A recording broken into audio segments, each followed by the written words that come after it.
Bom dia a todos. Vou postar aqui mais um videozinho para tirar algumas dúvidas. Dessa vez, é do aluno Marcos.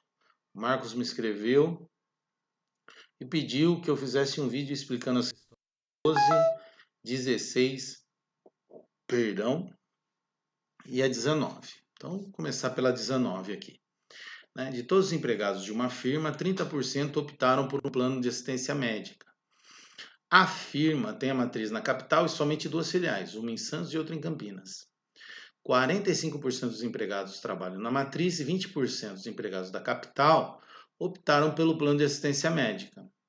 E que 35% dos empregados da filial de Santos o fizeram. Qual a porcentagem dos empregados da filial de Campinas que optaram pelo plano? Então vamos lá.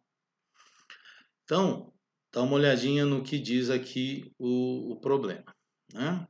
Então tem uma firma, ele deixa bem claro que essa firma tem a matriz na capital e tem outras duas filiais, uma em Santos e outra em Campinas. Ou seja, tem 3 prédios dessa empresa.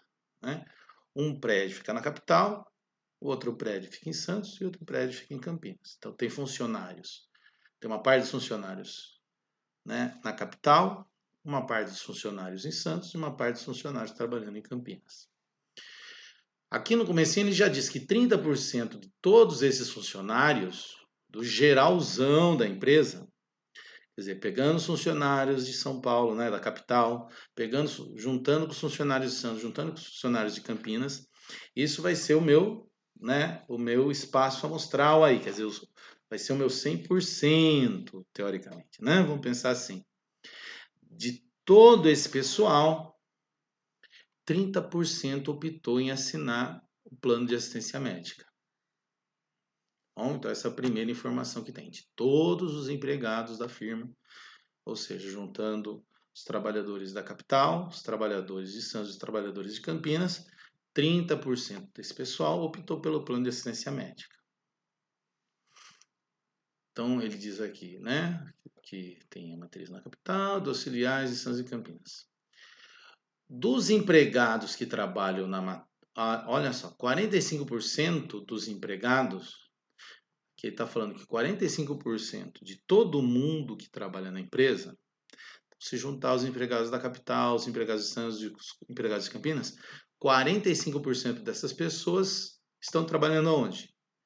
Na matriz, lá na capital. Certo? Dessas pessoas que trabalham na capital, 20% optaram pelo plano de assistência médica. Então, olha só, 20% das pessoas que trabalham na matriz, que trabalham na capital, optaram pelo plano de assistência médica. Tomar cuidado, que aqui eu não estou usando 100%, eu não estou usando todo mundo que trabalha na empresa, só estou usando o pessoal que trabalha na matriz, que é 45% das pessoas contratadas pela empresa. Ok? E ele diz também que 35% dos empregados da filial de Santos, então, pegando só o pessoal que trabalha em Santos, 35% desses empregados também aderiram ao plano de assistência médica. Certo? Então, teremos aí algumas variáveis, Mas, e daí ele pergunta o quê? Qual a porcentagem dos empregados da filial de Campinas que optaram pelo plano? Certo? Então, a dica que eu dou é a seguinte, Se você pegar, o número de pessoas que assinou o plano em São Paulo, mais o número de pessoas que assinou o plano em Santos, mais o número de pessoas que assinou o plano em Campinas, tem que dar o 30%, de todos os funcionários que trabalham na empresa. Tá bom? Então, uma dica aí. Ok? Espero que para esse exercício eu tenha dado uma ajuda aí. Qualquer coisa, estou à disposição. Quiserem, na segunda-feira, se alguém quiser que eu resolva o exercício, eu posto um vídeo resolvendo esse exercício para vocês.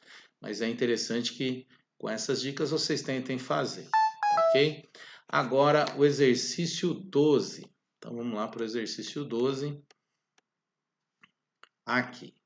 Então, seja X um conjunto não vazio, A e B subconjuntos de X. Importantíssimo isso, ó. A e B são subconjuntos de X. Então, eu sei que A é subconjunto de X, eu sei que B é subconjunto de X. Não, por enquanto, eu não sei nenhuma relação entre A e B, hein? Tá ok? Ele não dá nenhuma relação entre A e B, só entre A e X e entre B e X. Definimos o complementar do... né? Olha só, a hora que eu olho isso daqui, é um jeito diferente de colocar. Esse daqui é o conjunto complementar de A em relação a X. Quem que é? X pertence ao conjunto maior, tal que X não pertence a A. Né? São os elementos que faltam em A para completar X. Percebe? Olha lá. Esse A elevado a C aqui, quem que é? Conjunto dos X pequenininho, que estão no X grande, tal que o X pequenininho não pertence a A. É o complementar de A em relação a X. Lembra, para ter a operação complementar, o conjunto tem que ser subconjunto do outro. Olha lá, o A é subconjunto do X, então dá para falar de complementar. E ele diz que A, aqui subtração, olha lá, A menos B são os elementos de A que não estão em B. É a definição de subtração, né? Ele usa uma notação diferente aqui para subtração. Então, dadas as sentenças A inter B é vazio, C e somente C. Então, olha só, ele está fazendo uma afirmação aqui, né? Ele está falando que a interseção de A e B é vazio, quer dizer, A e B não têm elementos em comum, C e só C. O A está contido no complementar de B, C e só C, o B está contido no complementar de C. Certo? Ele diz aqui que significa equivalente, né? Então é o que ele está... Vamos explicar aqui com a palavrinha dele. Que A inter B, falar que A inter B é igual ao vazio é a mesma coisa que falar que o A está contido no complementar de C, aliás, complementar de B, que é a mesma coisa que falar que o B está contido no complementar de A. Certo? De novo, isso daqui ele está falando o quê? Dizer que A inter B é vazio é a mesma coisa que dizer que A está contido no complementar de B ou que B está contido no complementar de A. Falar isso é a mesma coisa que falar isso, ou a mesma coisa que falar isso. Tá bom? É isso que ele está dizendo aqui. Segunda coisa, se o X é o conjunto dos números reais e A é o conjunto dos X, tal que X ao cubo menos 1 é zero, quer dizer, quais as raízes reais dessa equação aqui? Ou seja, o A, dentro do A, só tem os números reais que satisfazem essa equação. O B só tem os números reais que satisfazem essa. E o C só tem os números reais que satisfazem essa. Então, se isso é verdade, se isso acontece, ele está afirmando que o conjunto A é igual ao conjunto B, que é igual ao conjunto C. Ou seja, que A, B e C têm os mesmos elementos. Tem que ver se isso daí é verdade. A terceira afirmação, que A menos o vazio é igual a A. Então, ele está falando, né? Você lembra, A é um subconjunto de X. Né? A menos o vazio dá o conjunto A, que os elementos, para qualquer A, os elementos que estão em A menos os elementos que estão no vazio, dá o A. E outra coisa, A menos B é a mesma coisa que fazer A menos A inter B. Então, A menos B é fazer a mesma coisa que A menos os elementos que estão em A e B.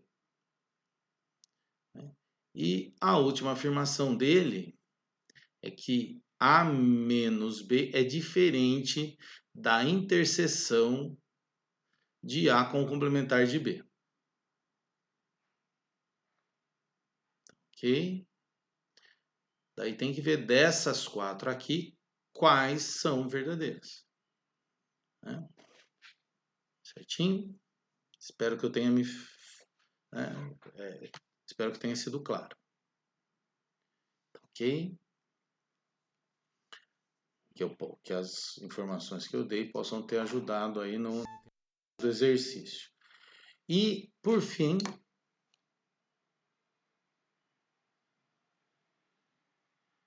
já passei os 3? Não, tem exercício 16. Olha, o Marquinho deixando você para trás. Quase deixei o 16 aí para trás. Muito bem. Então, vamos lá. E vamos encerrar com o exercício 16. O exercício 16, considere 3 conjuntos A, B e C, tais que o número de elementos de A é 28, o número de elementos de B é 21, o número de elementos de C é 20. Que o número de elementos de A e B é 8. Olha, que o número de elementos de A inter B é 8. Quer dizer, desses 28 elementos aqui, né, 8 também estão em B. A mesma coisa, desses 21 elementos de B, 8 também estão em A. Tá ok? O número de B inter C é 9. Ou seja, desses 20 elementos de C, 9 estão aqui em B. E desses 21 elementos de B, 9 estão aqui em C. Daí ele faz a comparação também do número de elementos de A inter C, né, que dá 4, ou seja, desses 28 elementos de A, 4 estão em C, e desses 20 elementos de C, 4 estão em A. E que existem 3 elementos na interseção de A, B e C, ou seja, desses 28, 3 estão em B e estão em C. Desses 21, 3 estão em A e também estão em C. E desses 20 aqui, 3 estão em B e também estão em A. Né? Assim sendo, eu quero o número de elementos da união de A com B com a interseção com C. Né? Quantos elementos aparecem em A união B inter C? Né? Tá bom? Aí, usar um pouquinho de raciocínio lógico, acho que dá para ter mais ou menos uma ideia de quantos elementos devem ser. Tá bom? Espero ter ajudado aí o Marcos, os colegas também. Fico aí no aguardo de mais dúvidas, mais mensagens aí para eu, né, tirar mais dúvidas de vocês. Um grande abraço a todos, bons estudos!